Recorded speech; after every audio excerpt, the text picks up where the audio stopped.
ഏവർക്കും പുതിയൊരു അധ്യായത്തിലേക്ക് ഹാർദവമായ സ്വാഗതം.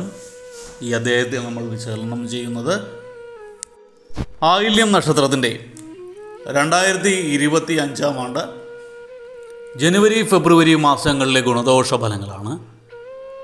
ഞാൻ ആദ്യമായി ഒന്ന് പറഞ്ഞോട്ടെ, ഇത് ആയില്യം നക്ഷത്രക്കാരുടെ പൊതുവായ ഫലമാണ് നമ്മളിവിടെ വിശകലനം ചെയ്യുന്നത്. നിങ്ങൾക്ക് ഓരോരുത്തർക്കും വ്യക്തിഗത ഫലം ലഭിക്കുന്നതിനായിട്ട് നിങ്ങളുടെ ജാതകം ഒരു ഉത്തമനായ ജ്യോതിഷിയെ കാണിച്ച് രാശി ചിന്തനം നടത്തി മുന്നോട്ട് പോകുന്നതായിരിക്കും എന്തുകൊണ്ട് നല്ലത്. ഇനി പൊതുവായ ഫലത്തിലേക്ക് വരാം. ഈ ആയില്യം നക്ഷത്രക്കാർക്ക് 2025 ആണ്ട് മാർച്ച് ഏപ്രിൽ മാസങ്ങളിൽ ഗുണദോഷ സമ്മിശ്രമായിട്ട് കാണുന്നു. ഗുണഫലങ്ങളുണ്ട്, എന്നാലും കുറച്ച് ദോഷഫലങ്ങൾ ഏറിയിരിക്കുന്നതായിട്ടാണ് കാണുന്നത്. നിങ്ങൾ പ്രതിസന്ധികളെ തരണം ചെയ്യാനുള്ള കഴിവ് നേടുന്നൊരു സമയമാണ് ഈ മാർച്ച് ഏപ്രിൽ മാസം. നിങ്ങൾ തുടങ്ങിവെച്ച കാര്യങ്ങളൊക്കെ പൂർത്തീകരിക്കാനേറെ പരിശ്രമിക്കേണ്ടതായിട്ടൊക്കെ വരുന്നൊരു അവസ്ഥ ഉണ്ടാകുന്നതാണ്. സുഹൃത്തുക്കളൊക്കെ പ്രതിയോഗികളായിട്ട് മാറുന്നതാണ്. എന്നാൽ സന്താനങ്ങൾക്ക് ഉയർച്ച തീർച്ചയായിട്ടും ഉണ്ടാകും. തൊഴിൽ ലാഭം നിങ്ങൾക്ക് പ്രതീക്ഷിക്കാവുന്നതാണ്. എന്നാൽ വാഹന യാത്ര കഴിവതും ഒഴിവാക്കുന്നത് നന്നായിരിക്കും.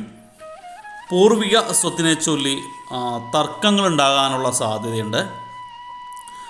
തൊഴിൽ രംഗത്ത് ഉയർച്ച ഉണ്ടാകുന്ന സമയമാണ്. ആളിതുവരെയായിട്ടൊരു പ്രതിസന്ധിയിലുണ്ടായിരുന്ന തൊഴിൽ രംഗം ഒരു ഉണർവും ഉന്മേഷവും ഒക്കെ ഉണ്ടായി. അതിൽ ചെറിയ ചെറിയ ഉയർച്ചയൊക്കെ കണ്ടു തുടങ്ങുന്നൊരു സമയമുണ്ട്. പ്രതീക്ഷിക്കാത്ത ഇടപാടുകളിൽ നിന്നും ധനലാഭം ഉണ്ടാകുന്നൊരു സമയമാണ് ഈ 2025 മാർച്ച് ഏപ്രിൽ മാസം. വ്യവഹാരങ്ങളിൽ അല്ലെങ്കിൽ കോടതി വ്യവഹാരം, തർക്ക വിഷയങ്ങളിലൊക്കെ വിജയപ്രതീക്ഷ കാണുന്നൊരു സമയമാണ്. കലാകാരന്മാർക്ക് കാലം അനുകൂലമാണ്. ഊഹക്കച്ചവടം, അതായത് ഷെയർ മാർക്കറ്റിലൊക്കെ ഏർപ്പെട്ട് വൻ നഷ്ടമുണ്ടാകാനുള്ള സാധ്യത കാണുന്നുണ്ട്. സ്ത്രീകൾ മൂലം ധനനഷ്ടത്തിനും അപവാദത്തിനും ഇടയുണ്ടാകുന്നൊരു സമയമാണ്. വ്യാപാരികൾക്ക് പതിവിൽ കവിഞ്ഞൊരു ലാഭം കാണുന്നുണ്ട്. ബിസിനസ് ചെയ്യുന്നവർക്കൊക്കെ ചെറിയൊരു ലാഭം കൂടുതലായിട്ട് ലഭിക്കാനുള്ള സാധ്യത കാണുന്നുണ്ട്. ദാമ്പത്യ ജീവിതത്തിൽ അനുഭവപ്പെട്ടിരുന്ന അനിശ്ചിതത്വം മാറിക്കിട്ടുന്നതാണ്. നാളിതുവരെയായിട്ട് ദമ്പതി വിഭാഗത്തിൽ ഭാര്യ ഭർത്താക്കന്മാർ തമ്മിലൊരു സ്വരച്ചേർച്ചയില്ലായ്മ ഉണ്ടായിരുന്നെങ്കിൽ മാനസിക പരമായിട്ടൊരു അകൽച്ചയൊക്കെ ഉണ്ടായിരുന്നതൊക്കെ മാറിക്കിട്ടി സന്തോഷകരമായ ഒരു ജീവിതം ഉണ്ടാകാനുള്ള സാധ്യത ലഭിക്കുന്നൊരു സമയമാണ്. നിങ്ങൾ അരുതാത്ത വാഗ്ദാനങ്ങളിലൊക്കെ ഏർപ്പെടുന്നത് മൂലം ശത്രുക്കൾ ഉണ്ടാകാനുള്ള സാധ്യത കൂടുതലായിട്ട് കാണുന്നുണ്ട്. അതുകൊണ്ട് അനാവശ്യമായിട്ട് ആർക്കും വാഗ്ദാനങ്ങൾ കൊടുക്കരുത്. നിങ്ങൾ ഭൂമിയോ വീടോ വാങ്ങാനുള്ള യോഗം കാണുന്നുണ്ട്. സ്വന്തമായിട്ട് വീടില്ലാത്തവർക്കൊക്കെ വളരെ ഗുണകരമായ സമയമാണ്. സ്വപ്നം പോലെ സ്വന്തമായൊരു ഭവനം എന്നുള്ള സ്വപ്നം യാഥാർത്ഥ്യമാവുന്നൊരു സമയമാണ്.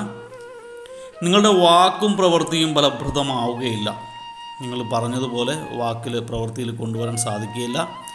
നിങ്ങൾ അവസരങ്ങളൊക്കെ പരമാവധി പ്രയോജനപ്പെടുത്തേണ്ട സമയമാണ്. നിങ്ങൾക്കൊരു മടിയും ക്ഷീണമൊക്കെ ഉണ്ടാവും മാർച്ച് മാസവും ഏപ്രിൽ മാസമൊക്കെ ആകുമ്പോൾ. പക്ഷേ അതൊക്കെ ഒന്ന് മാറ്റിയിട്ട് നമുക്ക് ലഭിക്കുന്ന അവസരങ്ങളൊക്കെ പരമാവധി പ്രയോജനപ്പെടുത്തേണ്ട ഒരു സമയമാണ് ഈ മാർച്ച് ഏപ്രിൽ മാസം.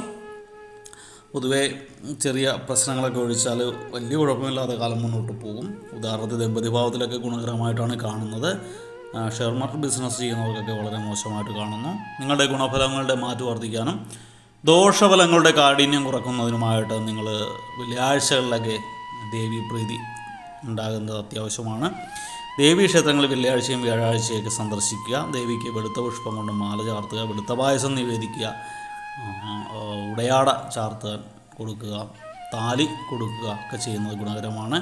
അതോടൊപ്പം തന്നെ വ്യാഴാഴ്ചകളിൽ വിഷ്ണു ക്ഷേത്രം ദർശിക്കുക, ബ്രഹ്മരക്ഷസിന് പാൽപായസം നിവേദിക്കുക, സർപ്പരക്ഷ ദൈവങ്ങൾക്ക് ശനിയാഴ്ചയിലോ ഞായറാഴ്ചയൊക്കെയാണെങ്കിൽ ഞായറാഴ്ച ശിവക്ഷേത്രത്തിലൊക്കെ തളിച്ചോട സർപ്പങ്ങൾക്ക് നടത്തുകയൊക്കെ ചെയ്തു കഴിഞ്ഞാൽ നിങ്ങളുടെ നിലവിലുള്ള പ്രശ്നങ്ങളൊക്കെ ഒരുവിധം പരിഹരിക്കപ്പെട്ട് കാലം അനുകൂലമായി മാറുന്നതാണ്.